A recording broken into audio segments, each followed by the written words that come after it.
সাদিক ক্যাম্প, আবু সাদিক ক্যাম্প, আমি তার সমালোচনা করেছি। এই যে দেখেন, আমি যে প্যানেলে গেছি, আমি ভিপি প্রার্থীকে বলছি আপনি সরে আসেন। এই জিনিসটা বলার মতো স্বাধীনতা তো এখানে আছে। That's I am here. তারা কিন্তু নিজেদের মধ্যে আপনার বড় ভাই, ছোট ভাই, ভাই হিসেবে ওরা দেখে। আবার ওরকম না যে আপনার একদম প্রিয় অভিভাবক, আপনার বড় ভাই ছোট ভাইকে যেভাবে ডালিশগুলো দেয়, বকাঝোকা করে, আমি সেই জিনিসগুলো আপনি দেখেছি। বকাঝোকাও আপনার একদম ভালোর জন্য। আপনি দেখবেন যে আমাদের একজন ভিপি প্রার্থী শামীম হোসেন, আমি তার কথা আলাদাভাবে বলবো। তার কথাবার্তা, চালচলন, স্মার্টনেস চমৎকার, ফ্যান্টাস্টিক। মূলত মানুষ আসলে এখন আমাদের থেকে, ঢাকা বিশ্ববিদ্যালয় থেকে বুদ্ধিবৃত্তির যে চর্চা সেটা দেখতে চায়, নট আপনার কাদা ছোড়াছড়ি।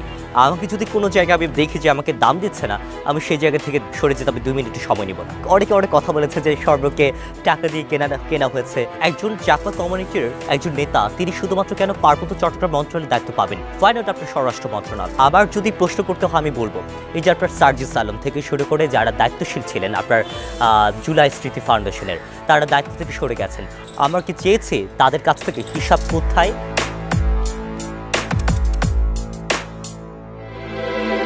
এখন আমি যদি আপনার তাদের সুনাম করতে চাই, তাহলে মানুষ বলবে আমি খুব তাদের দলের প্রতি দলকানা হয়ে গেছে, এরকম কথা বলবে। আমি সেজন্য খুব একটি সুনাম করতে যাচ্ছি না। কিন্তু আসলে একটা দলের মধ্যে যেরকম আপনার পদ পদবীর উপর নির্ভর করে আমি কেন উঠে গিয়ে কেন ফ্যানটা ছেড়ে দিব, আমি কেন তাকে এইভাবে ট্রিট করব? আমি তো একটা দলের আমি সভাপতি, আমি একটা দলের বড় পদে আছি। সেই জিনিসগুলো তাদের মধ্যে আমি দেখিনি। ইভেন তারা যেভাবে চলাচল করে, একজন আরেকজনকে কোনোভাবে আপনার পদাধিকার বলে কিন্তু সম্বোধন করে না। তারা কিন্তু নিজেদের মধ্যে আপনার বড় ভাই, ছোট ভাই, ভাই হিসেবে ওরা দেখে। আবার ওরকম না যে আপনার একদম প্রিয় অভিভাবক, যেটা আমরা অনেক ক্ষেত্রে আমরা দেখি এবং চর্চাটা ছিল, সেই জিনিসটা অন্তত আমি এখন পর্যন্ত তাদের মধ্যে আমরা দেখিনি। আমরা একদম অ্যাজ ইউজুয়াল ভাই যেরকম হয়, আমি মানে একদম আপনার বড় ভাই ছোট ভাইকে যেভাবে ডালিশগুলো দেয়, বকাঝোকা করে, আমি সেই জিনিসগুলো আপনি দেখেছি। বকাঝোকাও আপনার একদম ভালোর জন্য। এখন পর্যন্ত আমার দেখা এরকম। ছাত্র শিবিরের সাথে সম্পৃক্ত আমি কীভাবে হব? আমি তো মুসলিম না। আপনার প্রথমত মুসলিম হতে হবে, তো সেই জায়গায় এই প্রশ্নটা আসছেই না। কিন্তু তাদের সাথে আমার যে সম্পর্কটা একদম ভাইয়ের মতো, একদম আপনার ইনফর্মাল, আপনার যে আত্মীয়তার সম্পর্ক যেরকম হয়, সেই সম্পর্কটা আমার থেকে যাবে। ইভেন আমি এমন তাদের প্রতি একদম অন্ধ হই নাই। আমি আগেও তাদের বিভিন্নভাবে সমালোচনা করেছি। ভবিষ্যতে তারা যদি আগ্রাসী ভূমিকা পালন করে, আমি সমালোচনা করব। এবং সেই জায়গা থেকে তাদের প্রতি একদম অন্ধ হয়ে সব কিছু হ্যাঁ হ্যাঁ বলে দিব এমন তো না। আমার অনেক কথা আমার এসেছে, অনেকে বিশ্লেষণ করেছে আমি কেমন, সেই জায়গা থেকে আমি পার্মানেন্ট কেউ না। আমাকে যদি কোনো জায়গায় আমি দেখি যে আমাকে দাম দিচ্ছে না, আমি সেই জায়গা থেকে সরে যেতে আমি 2 মিনিট সময় নিব না। মূলত আমি খুব র্যাশনাল মানুষ। আমি সব কিছু বিচার বিশ্লেষণ করে কিন্তু যাই। আমি যদি কোনো জুতাও কিনতে যাই, তাহলে সেক্ষেত্রে আমি সবগুলো শোরুম ঘুরে, আপনি অ্যাপেক্স বলেন, বাটা বলেন, আপনি সব কিছু আমি ঘুরে তারপর যেটা আমার ভালো লাগে আমি সেখানে যাই। আমি এরকম মানুষ। তো সেই জায়গা থেকে ছাত্র শিবিরকে আমি কেন প্রথমে এই জায়গায় ফিরি। আমি এর আগে যতগুলো আমার স্টেক হোল্ডার যারা ছিলেন বা আপনার যারা প্যানেল দিয়েছেন, সবার থেকে আমার প্রপোজাল এসেছে, শুধুমাত্র ছাত্র শিবির থেকে না। তো সেই জায়গা থেকে আমি সবার সাথে কথা বলার চেষ্টা বলেছি। এবং আমার একটা জায়গায় মানে বিষয় আছে, আমার খুব আত্মসম্মানবোধ একটু বেশি, যার কারণে যেই সকল প্যানেল আমাকে ওভাবে দামটা দিতে পারেনি বা ভ্যালুটা ওভাবে দিতে পারেনি, আমার মনে হয়েছে যে তারা আমাকে খুব বেশি গুরুত্ব দিচ্ছে না। এবং পরবর্তীতে যখন আমি তাদের সাথে কাজ করবো বা যদি আমি জয়ী হই এবং এই প্যানেল যদি জয়ী হয়, তাদের সাথে কতটুকু কাজ করতে পারবো, সেই জিনিসটা আমি ভেবেছি। আপনারা হয়তো বা দেখেছেন কিনা দেখেননি, যিনি আমাদের ভিপি প্রার্থী ছিলেন এবং বর্তমানে যিনি ভিপি, সাদিক ক্যাম্প, আবু সাদিক ক্যাম্প, আমি তার সমালোচনা করেছি। আমি বলেছি তিনি যে হলে যে ক্যান্টিনে গিয়ে খাবার খাচ্ছেন, এটা কেন হবে? এরকম ভিডিও কেন হবে? তিনি তো অসাধারণ শিক্ষার্থী না, সাধারণ শিক্ষার্থীদের সাথে বসে খাবার খাচ্ছেন, এটার আলাদা করে ভিডিও কেন করতে হবে? এটা অবশ্য তার দোষ না, এটা মিডিয়ার দোষ, আমি জানি। তো এখন এরকম সমালোচনা আমি সব জায়গায় করতে পারবো কি না সেটা আমি ভেবেছি, এটা একটা বিষয়। আর আমার মধ্যে কি দেখেছে, অনেকে হয়তো বা ভাবছে যে আমার মধ্যে শুধুমাত্র চেহারা দেখেছে, এথনিসিটির ফেস দেখেছে। মূলত আমি যখন ফার্স্ট ইয়ারে এসেছি, আমি অ্যাক্টিভিজমের মাধ্যমে জড়িত ছিলাম। আমি এখানে সেফ ক্যাম্পাস আন্দোলন যেটা হয়েছে, যেটা হওয়ার আমরা চেষ্টা করেছি, এটা হওয়ার যে আমার এত মানুষজন এখানে জড়ো হয়, আর এখানে আপনার টিএসসি পার হতে আপনার প্রায় 5 মিনিট সময় লাগবে।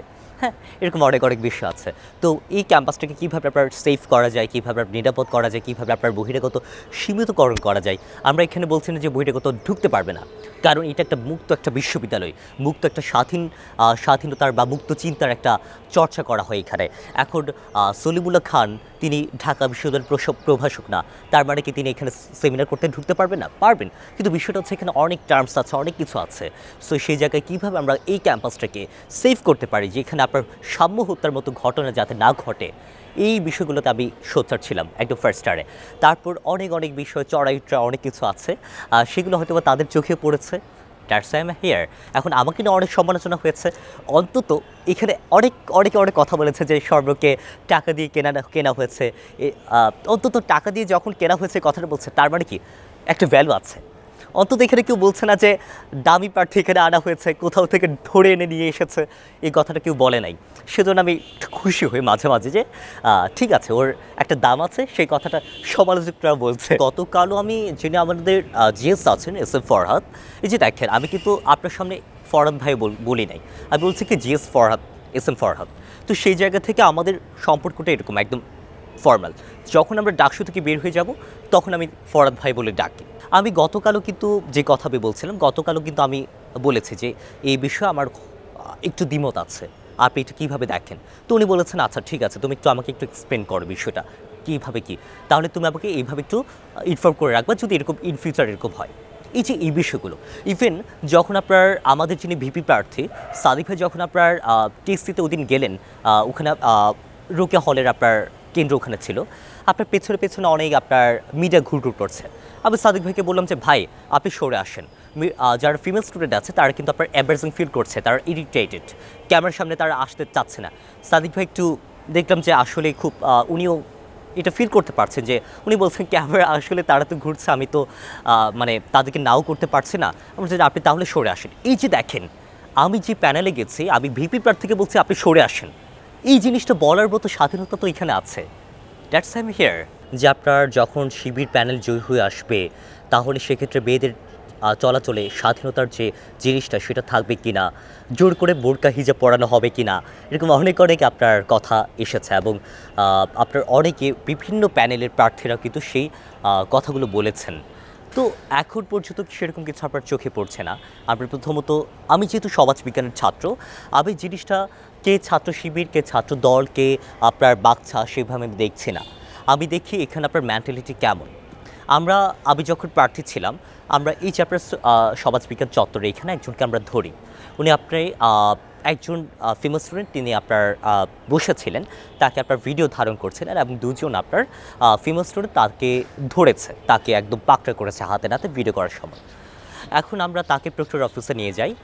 প্রক্টর অফিসে নিয়ে গিয়ে আমরা তার পরিচয় জানতে পারি, তিনি কিন্তু আপনার নন মুসলিম।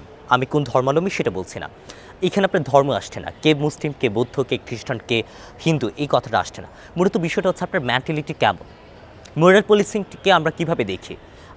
আপনি যদি 90 দশক, আপনি যদি আপনার 21 শতাব্দীর শুরুর দিকে আপনি বাংলা সিনেমা দেখেন, সেখানে দেখবেন আপনার মোরাল পলিসিংকে কিন্তু আপনার প্রমোট করা হয়। আপনার সালমান শাহর একটা ভিডিও আপনার ফেসবুকে ধরা পড়েছে মনে হয়, যে আপনার ছাত্র সংসদের ভিপি আপনি এই ধরনের পোশাক কেন পরে আসবেন, এরকম একটা দৃশ্য ছিল। গ্যাসেস। তো এখন আপনি দেখেন তৎকালীন আপনার এলিট স্টেটের মধ্যে তখনও কিন্তু আপনার মোরাল পলিসিংটাকে এইভাবে আপনার পোট্রে করা হতো, এইভাবে প্রমোট করা হতো। তো সেই জায়গায় এইখানে আপনার আপনার পলিটিক্যাল আইডেন্টিটি কেমন সেটার উপরে এটা মিনিং এরকম না। মূলত বিষয়টা হচ্ছে আপনি কোন সামাজিক বাস্তবতার মধ্যে আছেন, আপনার সমাজ ব্যবস্থা কেমন, আপনার সমাজ নারী পুরুষকে কীভাবে দেখে, আপনার পারিপার্শ্বিক অবস্থা কীভাবে দেখে, সমাজের গঠন কীরকম, মূলত এইটার উপর আপনার নির্ভর করছে আপনার নারীদের চলাচলের যে স্বাধীনতা, পোশাকের স্বাধীনতা, সকল কিছু। সো এই জায়গা থেকে মূলত তাদের উপর যে ভয়টা দেখানো হয়েছে, সেই ভয়টা আমাদের দিক থেকে আসবে না। এবং ডাকসু আপনার মূলত কোনো দলীয় মতাদর্শ চাপিয়ে দেওয়ার মতো কোনো প্ল্যাটফর্ম না। এখানে আপনার নির্দিষ্ট কিছু কাজ আছে, আমরা সেই নির্দিষ্ট কাজের মধ্যে দিয়ে যাব।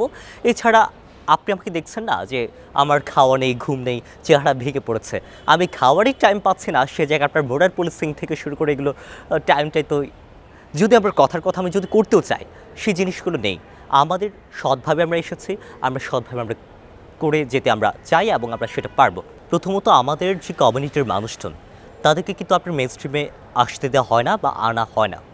আপনি তাহলে উদাহরণ দিতে পারেন যে বিগত আওয়ামী লীগ সরকারের আমলে পার্বত্যমন্ত্রী ছিল একজন চাকমা কমিউনিটির একজন নেতা, তিনি শুধুমাত্র কেন পার্বত্য চট্টগ্রাম মন্ত্রণালয়ের দায়িত্ব পাবেন?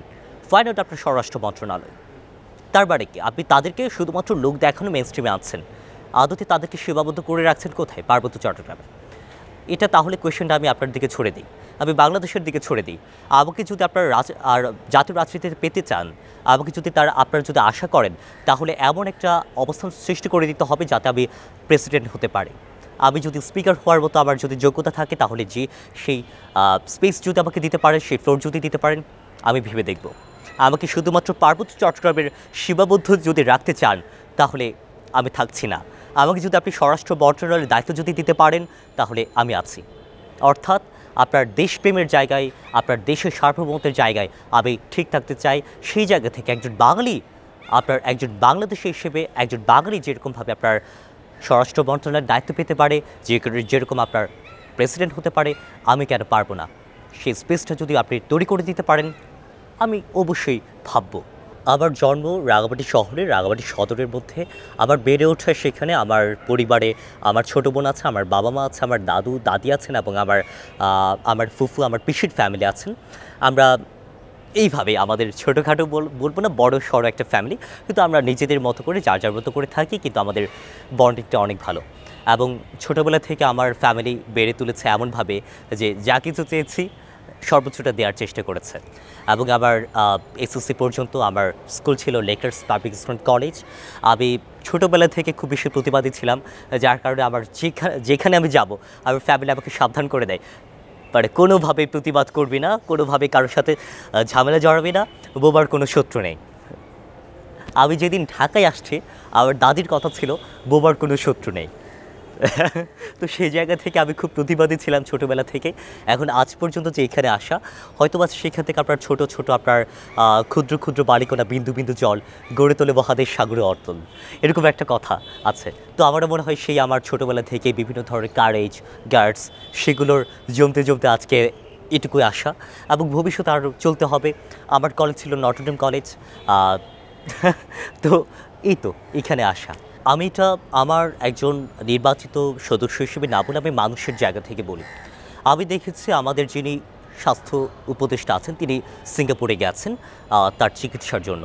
এরপরে একজন জুলাই যোদ্ধা যিনি তার চোখ হারিয়েছেন, সেটা নিজের দোষে না, সেটা আপনার স্বাস্থ্য উপদেষ্টা থেকে শুরু করে দায়িত্বশীল ব্যক্তি যারা ছিলেন তাদের অবহেলার কারণে। আমি মনে করি এটা আপনার যে বিষয়টা আছে, সার্বিক বিষয়, এটা আপনার কাজ করাটা খুব বেশি করে দরকার। এবং আমি ব্যক্তিগতভাবে আমাকে বিভিন্নভাবে অনেকে হয়তো বা অ্যাটাক না করার যে বিষয়টা, আমাকে বিভিন্নভাবে অনেকে বলেছে যে তোমার তো একটা দায়িত্ব এসে পড়েছে, তুমি কাউকে অ্যাটাক করে কথা বলবে না। আমি বসে বলবো, আবার যদি প্রশ্ন করতে হয় আমি বলবো, এই যে আপনার সার্জিস আলম থেকে শুরু করে যারা দায়িত্বশীল ছিলেন আপনার জুলাই স্মৃতি ফাউন্ডেশনের, তারা দায়িত্ব থেকে সরে গেছেন। আমরা কি চেয়েছি তাদের কাছ থেকে হিসাব কোথায়? আমরা কি বলেছি যে আপনার যে দায়িত্ব ছেড়েছেন এবং দায়িত্ব গ্রহণ করেছেন, আপনার এই সময়ের মধ্যে আপনার হিসাবটা কোথায়? আমরা চাই নাই।